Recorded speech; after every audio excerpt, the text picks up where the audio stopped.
En sus Biblias el Evangelio según San Lucas, capítulo 3.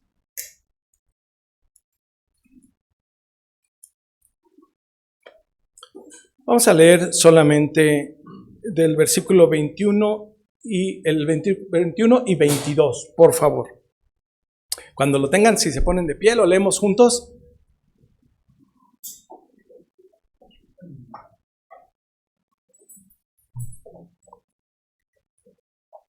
Muy bien, dice la Escritura, Lucas 3, 21 y 22.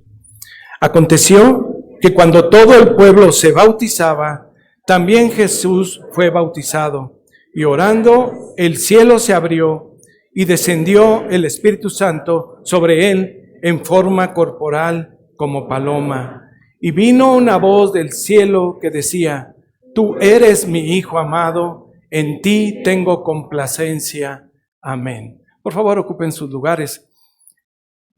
Como una información, hemos venido revisando textos del Evangelio de Lucas.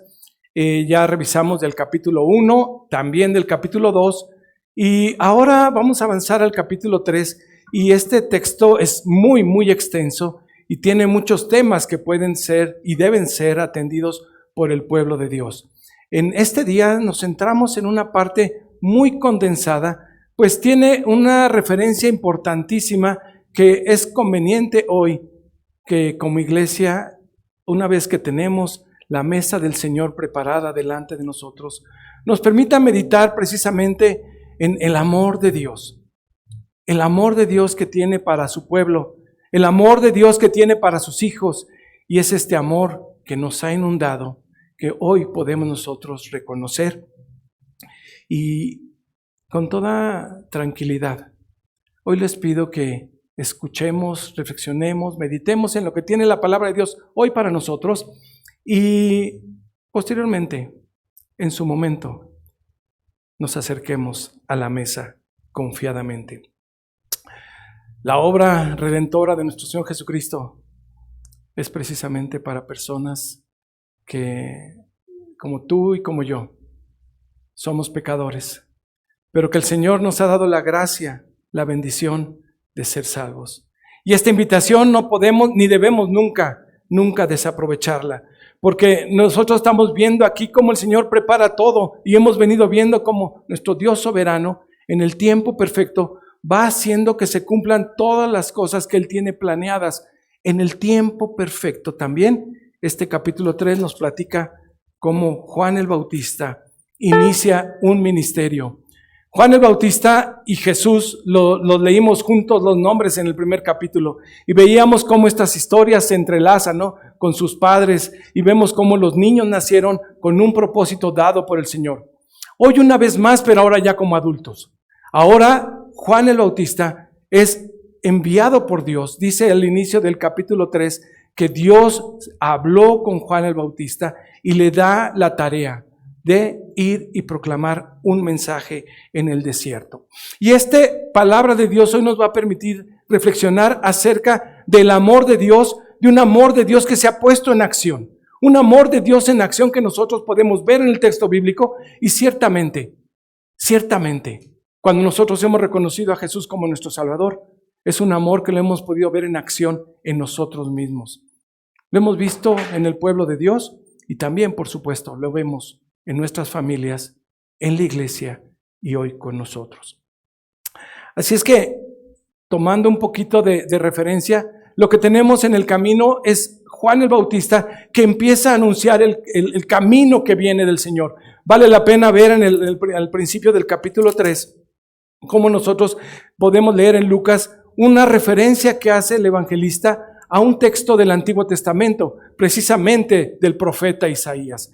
No solo el profeta Isaías es citado por Lucas, los demás evangelios también tienen cuenta de esto, pues es una labor la que está haciendo Juan el Bautista por demás importante. Dice el texto de Isaías, que está referido aquí en nuestra Biblia, en el versículo 4, que voz que clama en el desierto, preparad el camino al Señor. Esa es la tarea que se había anunciado desde siglos atrás con el profeta Isaías, y que ahora se está viendo el cumplimiento en el profeta, en Juan el Bautista. Nosotros podemos ver que este texto nos aclara cuál es la intención y propósito por la cual Dios envió a su Hijo, a preparar el camino para la llegada del Señor. Este pasaje básicamente podemos ver que Dios lo mandó y pensemos en la figura que nos pone el texto bíblico, que es la de un camino. Un camino que los que hemos transitado quizás por carreteras antiguas, podemos recordar que son caminos con muchas curvas, caminos sinuosos. Lo que dice el texto bíblico, que lo que vino a hacer Juan es a enderezar la calzada, a aplanar el camino para facilitar que llegara el mensaje. Es como si transitáramos como una de las carreteras modernas que hoy hay en nuestro país, donde podemos ver con facilidad cómo son rectas, planas, a veces diríamos hasta aburridas para algunos de nosotros. Decimos, hay una curvita que nos caería bien, pero no, son rectas, planas para tratar de facilitar y aminorar la posibilidad de riesgo. Enderezar las sendas de un pueblo que necesitaba corrección. Rellenar los valles es dar toda aquella información y atender a un pueblo que necesita alinearse a los preceptos de Dios. Porque esto tenemos que estar claros. Aunque Lucas habla de que toda carne verá salvación, tenemos claro en el texto bíblico que está dirigido el mensaje hacia un pueblo, a los descendientes de Abraham, que aquellos que se sentían que por derecho propio, solo por ser de ese linaje, ya tenían todo arreglado para su vida. Y Juan el Bautista les dice, si Dios quiere, aún de las piedras del desierto, puede traerles hijos a Abraham. No se confíen. Hay que corregir el camino de acuerdo a los preceptos de Dios. Así es que nosotros podemos ver en Juan un plan de Dios que se puede ver en esa carretera que es de ida y vuelta. Por un lado está tratando a un pueblo que le está declarando que hay juicio para un pueblo que no hace la voluntad del Señor. También hay una declaración al pueblo para que tengan atención y que son llamados al arrepentimiento, a que cambien su forma de ser, a que de forma activa se den cuenta que están obrando lejos de la voluntad del Señor. Constantemente este pueblo, nos vemos en el Antiguo Testamento, es convenido, es llamado para que corrija el camino, para que siga los preceptos de Dios. Y una vez más, allí en el desierto, Juan el Bautista se acerca a un pueblo. Era el tiempo de que ellos recibieran este llamado de atención del Señor. Era el tiempo para que el pueblo de Dios obtuviera y regresara al camino del Señor. Y solo hay una forma: arrepintiéndose, cambiando esa forma de ser. Así es que el discurso de Juan el Bautista en el desierto, que se repetía una y otra vez, era para conmover los corazones, y sabemos que la gente empieza a acercarse, de diferentes lugares se acercan allá al desierto, en la zona del río Jordán, y es allí donde ellos están escuchando el mensaje, y es conmovido el pueblo, y es llamado para que atiendan esta invitación. Pueblo de Dios, escucha la voz de Dios.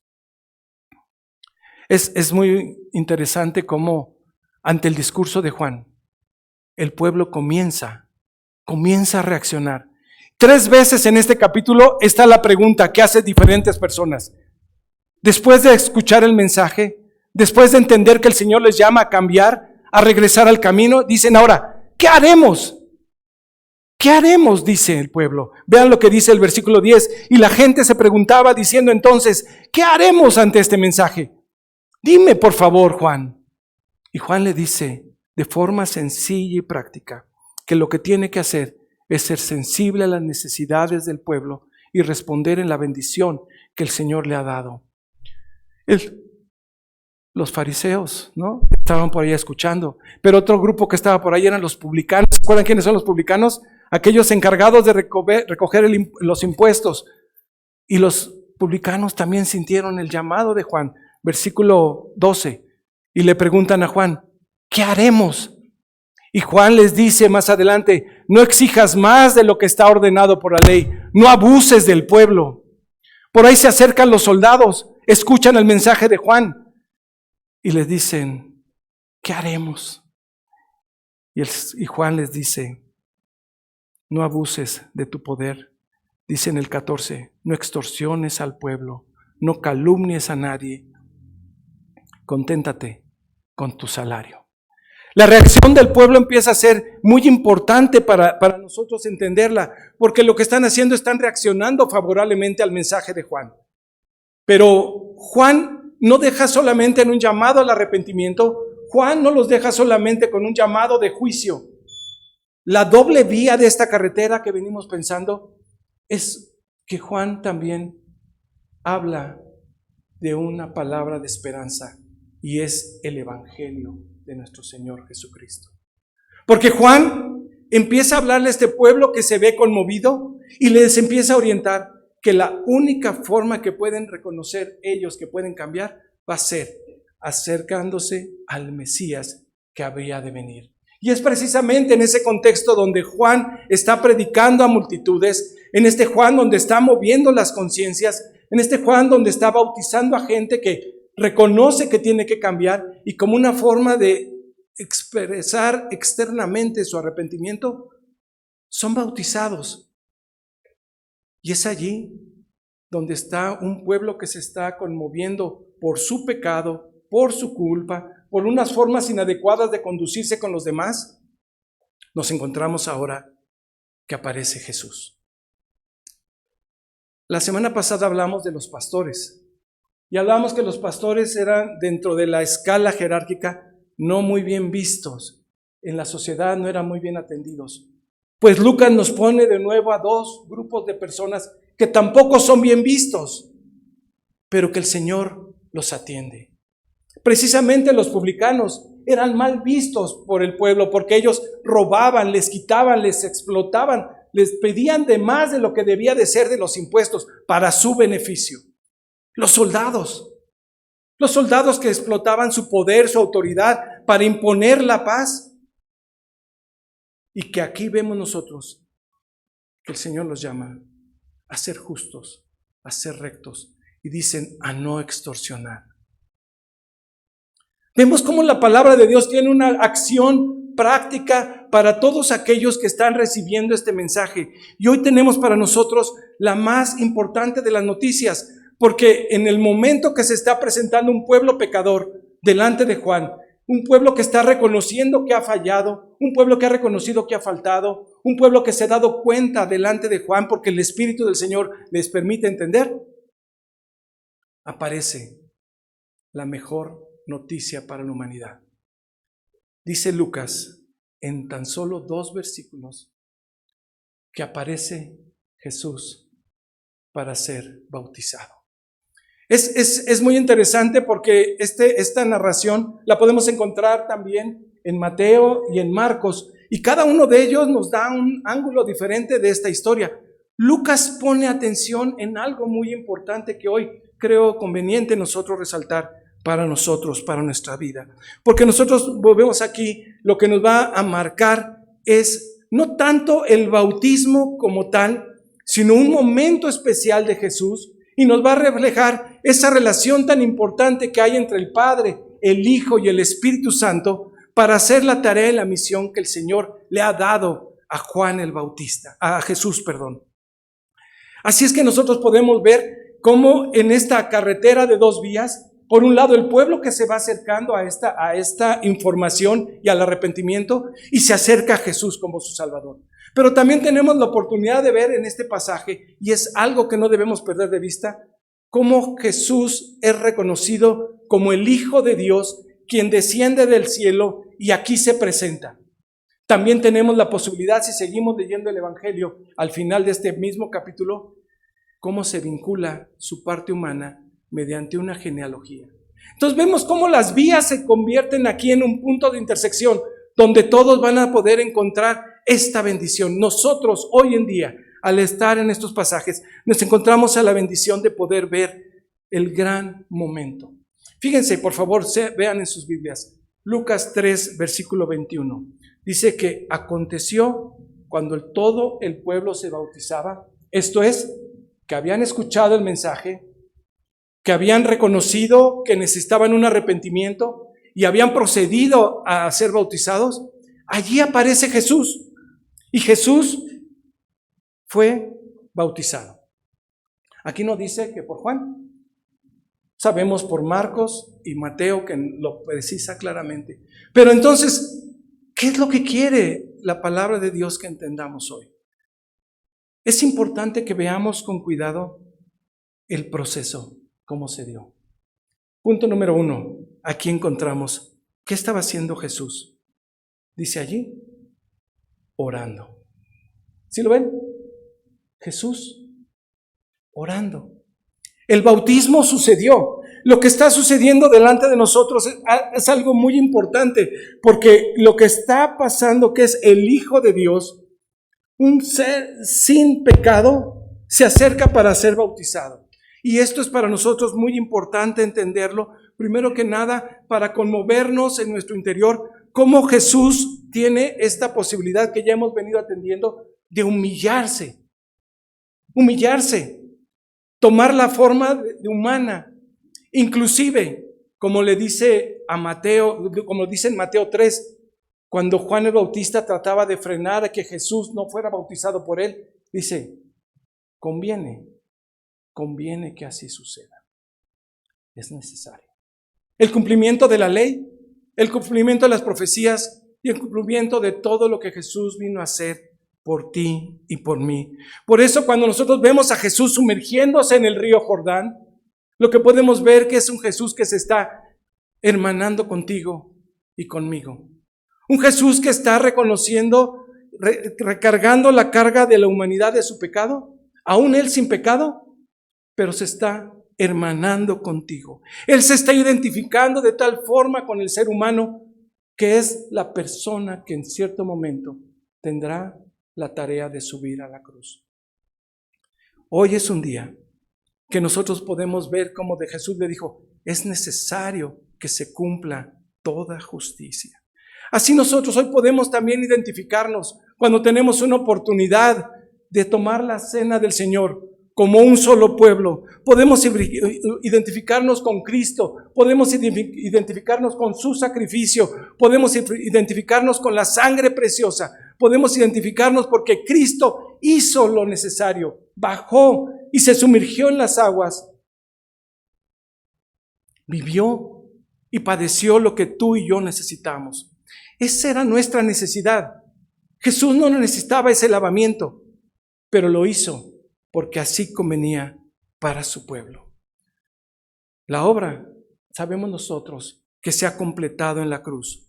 Y hoy nosotros podemos recordar ese sacrificio que es completo y total. Y hoy vemos este momento cuando Jesús va iniciando ese ministerio hermoso aquí en la tierra por nosotros. El texto bíblico nos dice que la tierra, el cielo se abrió. Y esa es una expresión que nosotros podemos seguir tanto en el Antiguo como en el Nuevo Testamento. En el Antiguo Testamento, Isaías nos cuenta un momento donde en una situación difícil que está pasando el pueblo de Israel allá en Jerusalén, donde va a ser invadido, donde dice Isaías por revelación de Dios, dice, oh, si rompieras los cielos y descendieras y tu presencia escurriera por los montes. Es un clamor y un deseo de la presencia del Señor. Cuando vemos nosotros también en otro profeta allá en Babilonia, el profeta Ezequiel, cuando dice que aconteció que él estando allá en Babilonia, los cielos se abrieron y en ese río donde él estaba orando, vio la presencia del Señor. Apocalipsis con Juan, podemos ver cómo él también ve que los cielos se abren. Y eso es lo mismo que nosotros vemos hoy aquí en este texto donde dice, el cielo se abrió. ¿Para qué? ¿Para qué se abrió el cielo? Es importante que lo veamos en un tono muy cercano y personal, porque aquí lo vemos para esa comunidad que pudo percibir y ser testigo, como Juan nos está contando. Lo que vieron y oyeron muchas gentes queda aquí registrado. Lo que esa gente vio fue que el cielo se abrió y de una forma especial y maravillosa, el Dios Trino se revela en ese lugar. No hay muchos pasajes en la Escritura donde nosotros podamos ver y reconocer la presencia al mismo tiempo de la Trinidad. Marquen este pasaje. porque este pasaje nos deja muy claro la presencia de nuestro Señor Jesucristo, y el segundo personaje que está siendo aquí revelado cuando se abre el cielo es la presencia del Espíritu Santo. De una forma especial, cuando se abre el cielo, dice que desciende. Véanlo en sus Biblias. Se abre el cielo y el versículo 22 dice que descendió el Espíritu Santo en forma corporal como paloma. No una visión. Descendió el Espíritu Santo. Ante la oración de Jesús, el cielo se abre. Y hoy nosotros podemos una vez más darnos cuenta esa intercesión tan tremenda que tiene nuestro Señor Jesucristo. Vean el proceso. Jesús ora, se abre el cielo, desciende el Espíritu Santo, y de alguna voz que empieza a continuar la historia, nos va narrando la forma especial, cómo se está conformando este cuadro para dar toda la certeza y todo el respaldo para Jesús, para que haga su ministerio aquí en la tierra. Nosotros podemos ver en esta parte también la importancia que es la labor del Espíritu Santo en la regeneración y en la vida de cada uno de nosotros, porque la presencia del Espíritu Santo allí es con Jesús, pero viene a darnos la pauta para que veamos nosotros que sin esta presencia jamás podríamos responder favorablemente ante un llamado, jamás podríamos responder hasta la invitación de Jesús de acercarnos a Él. Por eso nosotros hoy podemos experimentar en Cristo esa cercanía, y es precisamente por la vida y la obra y la acción del Espíritu Santo en la vida de su iglesia. Por eso nosotros hoy, al tomar la mesa del Señor, quisiéramos pensar también en la presencia del Espíritu Santo, que es la que nos permite unificarnos como iglesia, unirnos en una mente y corazón al pensar en la obra salvífica que tenemos en Cristo Jesús. Es importante que la tengamos siempre en cuenta, porque esta regeneración a la que nosotros nos hemos visto beneficiados solo es por la obra de Dios. Una paloma. Muchos han tratado de darle interpretaciones, pero nosotros podemos estar seguros que es una forma visible para que nadie le quedara duda de la presencia del Espíritu Santo, impulsando, alentando y bendiciendo a Jesús en esa tarea que vendría a desarrollar. Este pasaje no puede concluir sin que nosotros citemos lo que aquí dice la Escritura. Cuando el cielo se abre y desciende la paloma, también viene una voz en el cielo que los testigos de allí pudieron escuchar con claridad, y una firmeza que pueden decir aquí en el texto bíblico que dijo: tú eres mi Hijo amado, en ti tengo complacencia. El Hijo de Dios, que se humilla, se mete a las aguas por ti y por mí. Es el Hijo de Dios, que nosotros tenemos que reconocerlo, y que Él, como nos dice Pablo, y ya lo hemos mencionado, que Él se despoja de esa todo poder y autoridad, deja de lado la corona y desciende para hacer una labor especial por su pueblo de redención. Pero no solo es el Hijo, también lo menciona como el amado, el muy amado. El amor de Dios para los suyos, dando a su Hijo que es amado, y además de que es su Hijo que es amado, dice que se complace en la obra del Señor. Vean lo que dice: en ti tengo complacencia. Jesús, el Mesías, el que había sido anunciado en el Antiguo Testamento, está allí presente, representando a todos nosotros allí en el Jordán, reconociendo la necesidad que tenemos todos de enfrentarnos a nuestro Señor y reconocer que necesitamos arrepentirnos de nuestros pecados, que necesitamos cambiar las formas y prácticas de vida pasadas, que tenemos que caminar de acuerdo a la voluntad del Señor, y reconociendo también nuestras limitaciones. Porque por más derechito que hubiera puesto el camino, la predicación de Juan, por más plana que hubiera estado, es imposible para el ser humano si no hubiera llegado la presencia de Jesús para cumplir todo lo que la ley demanda, todo, y satisfacer plenamente todas las especificaciones que se le dio a un pueblo que se vio incapaz de cumplir esa tarea. He aquí el Hijo amado. Dios en otro momento también va a repetirlo cuando Jesús se acerca al tiempo final en su ministerio y se le revela acompañado de Moisés y de Elías. Esa será otra historia, pero hoy tenemos que recordar que aquí está dejando claro la presencia de la Trinidad actuando en favor de un pueblo que por ti, que por mí, fue enviado Jesús para nosotros. Jesús el Mesías, pleno hombre, como lo veremos cuando leamos toda una genealogía, que va a narrar quién es el Padre terrenal y va a encontrar todo el hilo para cada uno de los personajes que hemos nosotros conocido en la historia.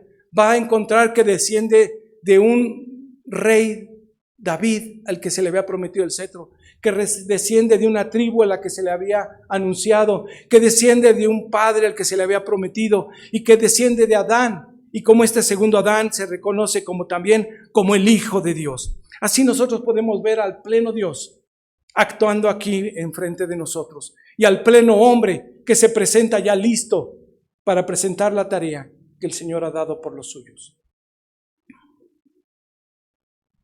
¿Y qué hay de nosotros? ¿Y qué hay de ti y de mí? ¿De qué me sirve hoy reconocer este pasaje aquí para ti el día de hoy en esta amada iglesia? Hoy tuvimos la oportunidad en la liturgia de tener un momento de confesión. Hoy tuvimos la oportunidad de tener un momento de meditar, de detener el camino y pensar, ¿qué cosas hay que tengo que cambiar? A los de los impuestos les dijo cómo se debían de comportar. A los soldados les dijo cómo debían de hacer su camino de una forma práctica. A ti y a mí, ¿qué te dice el Señor hoy que tienes que cambiar? Es tiempo de arrepentirnos de aquellas cosas. Y nosotros podemos tener la certeza que ese camino allanado y aplanado en la predicación de Juan, prometido desde el pasado, se puede hacer fiel y real en la vida y en la obra de nuestro Señor Jesucristo, dándonos toda la oportunidad de disfrutar esta relación con el Padre. Porque a lo que vino Jesús, vino a restaurar esa relación que se había roto. Y era evidente en un pueblo que no sabía comportarse de acuerdo a las normas de Dios. Un pueblo que robaba, que quitaba, que maltrataba, que abusaba, que mentía, que engañaba. Un pueblo que ahora tiene la oportunidad de recomponer el camino. La gracia de Dios es una gracia que nosotros tenemos que apreciar en su dimensión completa. Cuando vemos aquí al Padre, al Hijo y al Espíritu Santo actuando de forma especial y milagrosa para bendecir a su pueblo. Es tiempo de darnos cuenta que lo hizo por una nación, sí, pero el Evangelio de Lucas nos deja bien claro que este mensaje fue llegando, dice, a toda carne. Y dentro de esa comunidad estás tú y estoy yo, que escuchamos un día el mensaje. Y hoy, de nuevo, el Señor nos llama para unirnos en comunión como un pueblo. En comunión con nuestro Padre, que quiere hacer y cumplir la voluntad.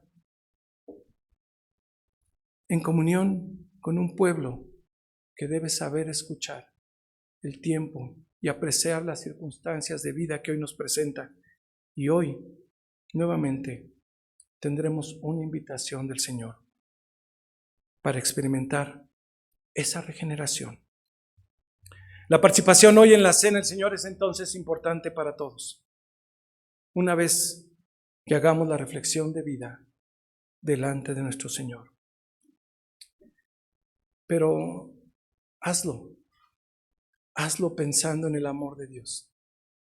Todo lo que hizo tu Dios para acercarte a ti. todo lo que hizo desde el plan eterno es para darte este espacio. Y en esta mesa que hoy preparamos es una mesa de gracia y de misericordia